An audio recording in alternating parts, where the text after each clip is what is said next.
Lupa releases in 1 week and most of you are not prepared. Lupa's not just bringing the heat, she is about to cook your ass rights. In this full pre-release guide, I'll break down how Lupa works and everything you need to know to start with an edge on her release. We will cover a general overview of Lupa and what she is about, materials, which include Ascension, Forte, signature weapon materials, weapons, echoes, best team compositions, overall value, and whether she's worth your pulls. But wait, I'm giving away a free Lunite subscription to one lucky viewer. Just like and subscribe the video and drop a comment below. I'll announce the winner live on my Twitch stream the moment Lupa drops. Now let's dive in. Lupa is a fusion broadblade resonator who excels at supporting fusion teams, while also dealing solid personal damage. Lupa's kit revolves around providing buffs for her team in various ways, such as amplified damage, fusion resistance penetration, fusion damage buffs, and more. Her playstyle is fast, fluid, and feral, offering valuable team buffs while still dishing out solid damage when needed. She is a perfect fit for quick swap teams and fusion characters. If you plan on adding Lupa to your roster, you will definitely need to save up resources to get her going. Starting with Ascension and Skill Tree materials, Lupa needs Howler cores, which are acquired from various domains and open world enemies. Waveform residue, which is the main material used for all broadblade wielding resonators. You get these from forgery challenges. I recommend farming these through Eroded Ruins domain located in Huanglong since they also drop Howler cores as secondary materials. Unfading Glory, which you will need 46 of. This is acquired from the open world boss Lioness of Glory in Septimont. If you don't have Septimont unlocked yet, you can still access the boss through the boss challenge menu. You will need 60 Bloodleaf Viburnum, which is an open world collectible item in Septimont. You can also purchase 15 of these weekly from the Silver Helmet store in Capitolini Hill. As for weekly boss materials, you need 26 Netherworld Stare from Hecate weekly boss domain. You can earn up to 9 of these per week, so it's best to get these as soon as possible. If you are short and still happen to have some weekly challenge packs from events, that can help you a lot. Keep in mind you will also need to save up around 2.5 million shell credits and 120 premium resonance potions to fully upgrade Lupa. If you plan to pull for Lupa's signature weapon, you will also need Whisperin cores, which are from various challenge domains and open world enemies, more waveform residue, and 330,000 shell credits. Next we have weapons. The best weapon is Lupa's signature weapon, Wildfire Mark. Her signature weapon provides 48.6 crit damage and has a passive that increases attack by 12%. It also has special passives that increase Resonance Liberation damage along with fusion damage buffs for your entire team in certain conditions. It will be interesting to see how strong these passive buffs are once the weapon is released.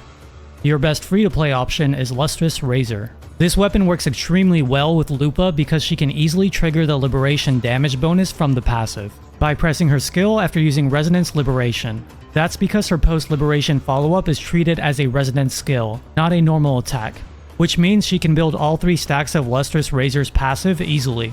Outside of Lustrous Razor, your free-to-play options are not that great. If you happen to have Aegis of Harvest or Verdant Summit, definitely consider using them. Both offer value that scales with Lupa's output, and in most cases, they'll actually outperform Lustrous Razor. If you are new and don't have any of these, saving till you can pull Lustrous Razor from the standard banner is your best option. It is also 100% guaranteed. Now that weapons are covered, let's move into one of the most important parts of her build, Echoes. Lupa's dedicated Echo set is Flaming Clawprint. They come from the same tacit field as Windward Pilgrimage for Cardathia.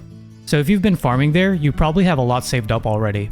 Here's a tip. If you already have enough Echo leveling materials, there's no need to keep grinding tacit fields, because the Fantasies of 1,000 Gateways weekly challenge now offers way better returns. By spending wave plates there, you get random echoes from a selected tacit field, just like farming normally, but with much higher efficiency. It's honestly one of the best methods for farming new echoes in each patch, and I highly recommend doing it every week. Farming tacit fields should be secondary unless there's a bonus drop event going on.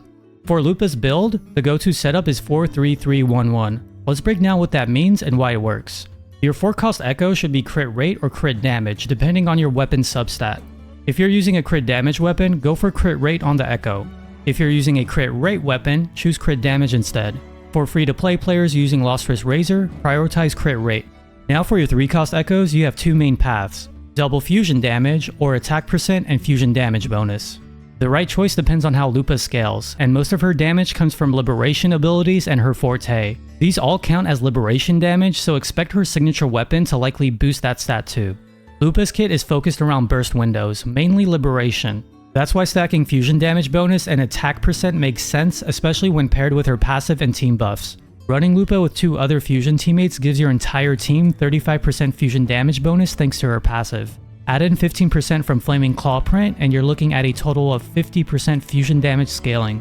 So if you have her signature weapon, go with attack percent and fusion damage bonus for your 3-cost echoes. If you don't have her signature weapon, then go double fusion damage for stronger scaling. For your 1-cost echoes, go attack percent. And for echo substats, always prioritize crit rate, crit damage, liberation damage, and attack percent. Don't worry about energy regen, Lupa's resonance energy cost is only 125, so you'll have no trouble cycling her ultimate in most team comps. Alright, now that we've built her echo set, let's go over the best teams for Lupa. The best in slot team right now is Lupa with Brant and Changli. They have amazing synergy across buffs, damage windows, and outro skill rotations. But if you don't have Brant or Changli, solid replacements include Chisha and Encore. In fact, Encore is a top tier option because she can fully capitalize on the fusion damage buffs from Lupa's outro skill, making her a very efficient main DPS in fusion based teams. Now let's talk about something a lot of players are curious about. Running Lupa as a hyper carry. Technically, you can run her as a main DPS, but I don't recommend it, and here's why. Hybrid characters like Lupa just don't hit the same damage ceilings as dedicated main DPS units. You're not going to melt bosses quickly like you would with other main DPS characters. In general, hybrids like Lupa are designed to support other damage dealers.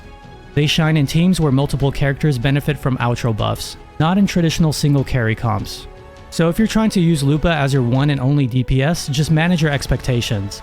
Once Lupa officially drops, I'll have a full guide on her out. So if you want meta breakdowns, showcase comps, and more, be sure to like and subscribe the video so you don't miss it. That wraps up everything you need to know to get ready for Lupa. Thanks for watching, and I will see you all in the next one.